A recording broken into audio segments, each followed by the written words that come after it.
Hi friend, welcome back to భయ్యా motor blogs 1.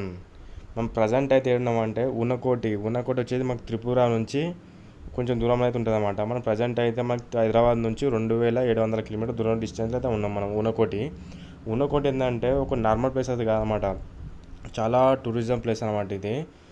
ఇప్పటికు మన government world heritage site అది ఈ ఉన్నకోటిని అయితే గుర్తించింది అనమాట.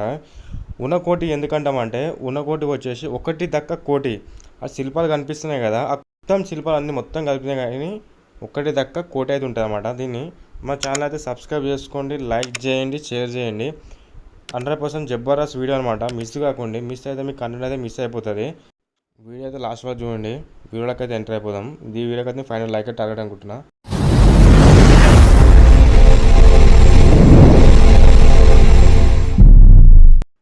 ప్రజెంట్ మనం ఏమనిపిస్తుందా, ఇదైతే ఎంట్రెన్స్. ఇది మన ఎంట్రెన్స్లో టికెట్ తీసుకొని లోపలికి ఎంటర్ అవ్వాలి.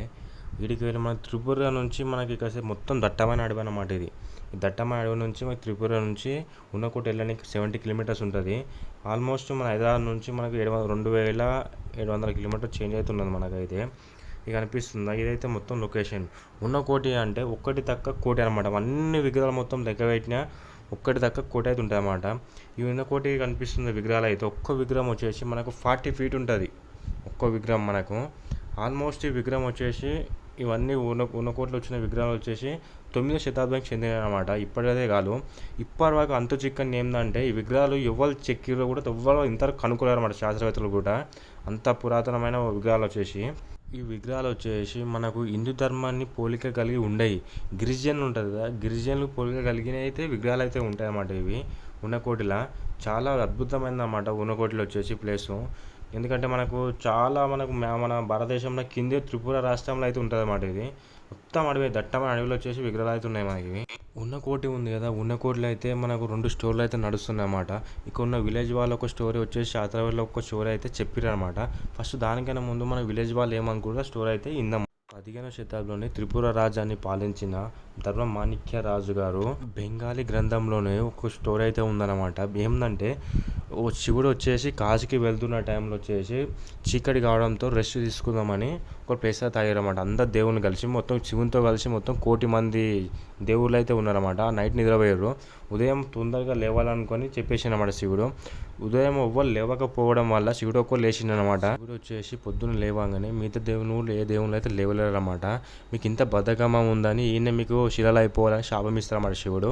శాపం ఇచ్చి అందరు శిలలు అయిపోతారు. శివుడు ఒక్క వచ్చేసి కైలాసం అయితే వెళ్ళిపోతారు అనమాట. శివునితో కలిపి మొత్తం 1,000,000 అనమాట. శివుడు ఒకటి వెళ్ళిపోయింది కాబట్టి ఒకటి దక్క 1,000,000 విగ్రహాలు అయితే ఉన్నాయన్నమాట. ఇక్కడ విలేజ్ వాళ్ళు చెప్పిన స్టోరీ అనమాట ఇది. ఒకటి దక్క 1,000,000 వచ్చేసి మీరైతే స్టోరీ విన్నారు కదా, శివుడు ఒక్కటి వెళ్ళిపోతే మిగతా విగ్రహాలు వచ్చేసి ఒకటి దక్క 1,000,000 ఉంటుంది. ఇదైతే ఉన్నకోటి అని పేరు వచ్చిందన్నమాట ఈ లొకేషన్కి. ఇప్పటిదాకా మీరు ఉన్నది వచ్చేసి ఫస్ట్ స్టోరీ. సెకండ్ స్టోరీ ఏముందంటే కల్లు కుమార్ అని ఒక వ్యక్తి శివభక్తుడు వచ్చేసి శివుని కలవడానికి కైలాసం వెళ్తారన్నమాట. పార్వతి శివుడు అయితే కలుస్తారన్నమాట. పార్వతి కలిసిన తర్వాత ఒక కోరిక అయితే కోరుకుంటారన్నమాట. కల్లు కుమార్ వచ్చేసి కైలాసానికి వచ్చేసి దేవుని అయితే కోరుతారన్నమాట. నేను కూడా వస్తా దేవుడు కైలాసం అని అంటే చెప్తే తర్వాత మనకు వచ్చేసి పార్వతి వచ్చి ఒక చరిత్ర అయితే పెట్టిందనమాట కల్లు కుమార్కు. ఏందంటే అది ఒకటి తక్క 1,000,000 విగ్రహాలు నువ్వు చెక్కుతోనే కైలాసం అయితే తొలకపోతా అని చెప్తారన్నమాట. అప్పుడు వచ్చేసి కల్లు కుమార్ వచ్చేసి చెక్కడం స్టార్ట్ చేస్తారన్నమాట. అది కూడా పార్వతీదేవి కండిషన్ ఏమైందంటే ఒక రోజులో చెక్కాలని చెప్తారన్నమాట. చెక్కడం స్టార్ట్ చేసిన తర్వాత లాస్ట్లో ఒకటి దక్క 1,000,000 వచ్చిన తర్వాత ఏమైందంటే కల్లు కుమార్ వచ్చేసి ఇంత మంచి విగ్రహాలు చెక్కుతున్నానికి నేను దేవుడు ఏం చెప్పిండు, ఒక మొత్తం దేవుళ్ళ విగ్రహాలు చెక్కమని చెప్పిండు. నేను వచ్చేసి ఒక మనిషి రూపంలో ఆయన విగ్రహమే చెక్కడం స్టార్ట్ చేసినమాట.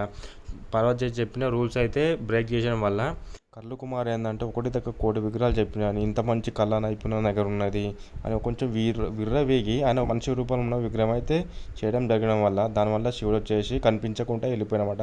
వచ్చేసి మనకి సెకండ్ స్టోరీ అయితే ఇక్కడ నడుస్తుంది.